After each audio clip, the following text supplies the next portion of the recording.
Summary of the Culture Map: Breaking Through the Invisible Boundaries of Global Business by Erin Meyer. In the Culture Map, Breaking Through the Invisible Boundaries of Global Business, Erin Meyer explores the impact of cultural differences on communication, leadership, and decision-making in the global business world. Drawing from her extensive research and experience working with multinational organizations, Meyer offers a framework for understanding how people from different cultural backgrounds perceive and respond to business situations. She presents 8 dimensions of cultural differences that shape how individuals work, collaborate, and negotiate across borders.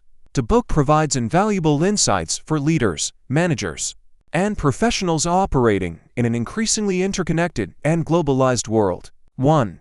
The 8 dimensions of culture. Meyer identifies 8 key dimensions of culture that impact business behavior. Each dimension represents a spectrum, with different countries or regions falling along various points on the scale. Understanding these differences helps individuals navigate the complexities of cross-cultural communication and collaboration. Communicating. Low context versus high context. This dimension relates to the way information is conveyed in communication. Low context cultures, e.g., the U.S. Germany, the Netherlands, prefer direct, explicit communication, where the message is clear and detailed. High context cultures, e.g., Japan, China, Arab countries rely more on indirect, implicit communication. Much of the meaning is derived from the context, body language, or shared understanding, and there is often less verbal clarification. Understanding where a culture falls on this spectrum can help reduce misunderstandings in communication. For example, in high-context cultures, failure to read between the lines may lead to missed cues, while in low-context cultures, being overly indirect might be seen as evasive or unclear. 2. Evaluating. Direct negative feedback versus indirect negative feedback. This dimension examines how negative feedback is delivered. Direct negative feedback cultures, e.g., Israel, the U.S., are comfortable with openly giving critical feedback in a blunt, straightforward manner. Indirect negative feedback cultures, e.g., Japan, Thailand, many African cultures prefer a more subtle and nuanced approach. Negative feedback is often delivered in a way that preserves harmony and avoids confrontation. Understanding this distinction is vital for leaders and managers who need to provide feedback in a way that is culturally appropriate. In a direct feedback culture, being overly soft may seem insincere, while in an indirect feedback culture, blunt criticism can cause offense. The impact of cultural differences. Meyer stresses that cultural differences have a profound impact on business outcomes, including negotiations, teamwork, and leadership effectiveness. Understanding these differences allows individuals and organizations to adapt their strategies, minimize misunderstandings,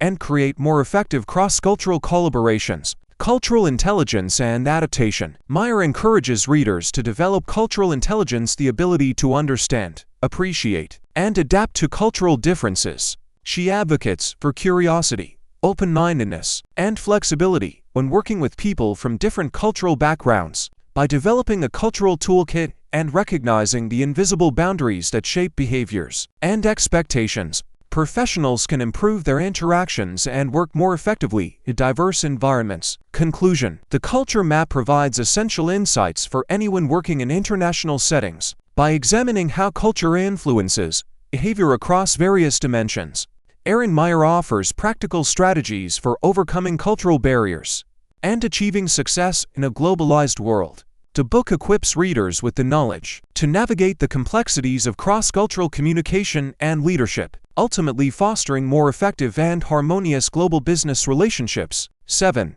Disagreeing. Confrontational versus avoids confrontation. This dimension explores how people from different cultures handle conflict and disagreement.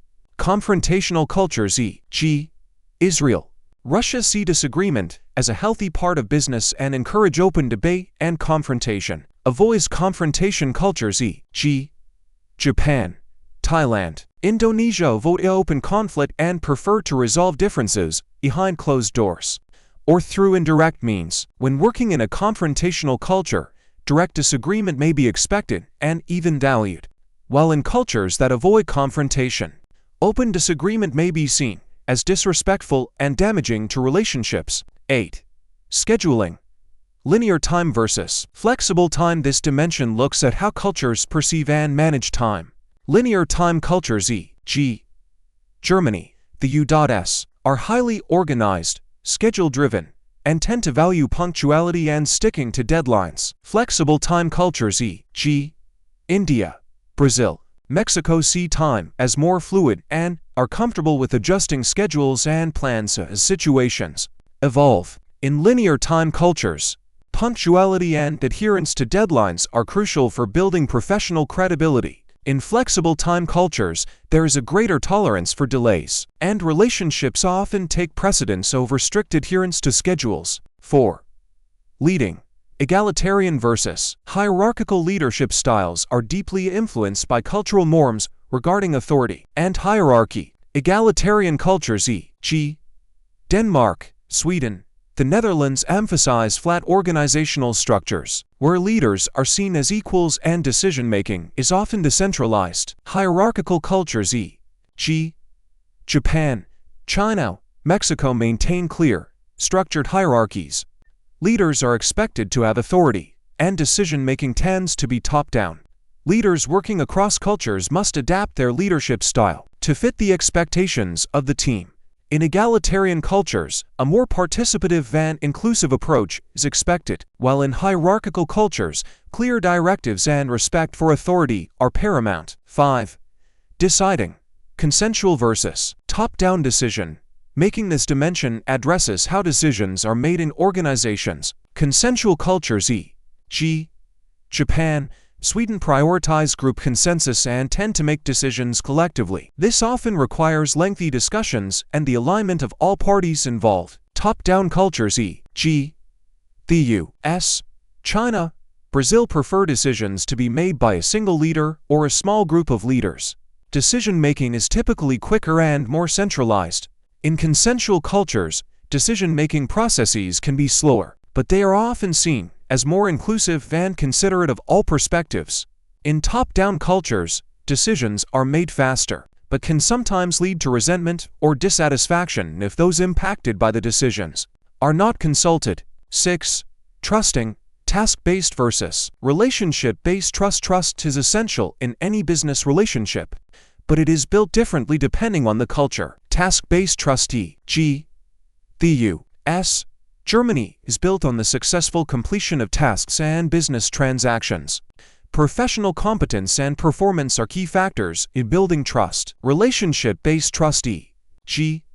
Japan, Saudi Arabia, India is based on personal relationships, emotional connections, and shared experiences. Trust is built over time and requires ongoing interaction. Understanding whether a culture prioritizes task-based or relationship-based trust can help individuals build stronger connections with colleagues and clients. In relationship-based cultures, focusing on building rapport and trust outside of work tasks is crucial. 3. Persuading. Principles first versus applications first. Cultures differ in how they approach persuasion and reasoning. Principles first cultures, e.g. France, Italy, typically start with theories, ideas, or concepts before applying them to practical situations. They prioritize abstract reasoning and frameworks. Applications first cultures, e.g. the U.S., Australia, tend to focus on practical examples and applications first before exploring underlying PR principles. This difference influences how people structure their arguments. In principle first cultures, a detailed theoretical explanation is necessary to support a persuasive argument, while in applications first cultures, people may prefer to see how an idea or product works in practice before diving into theory.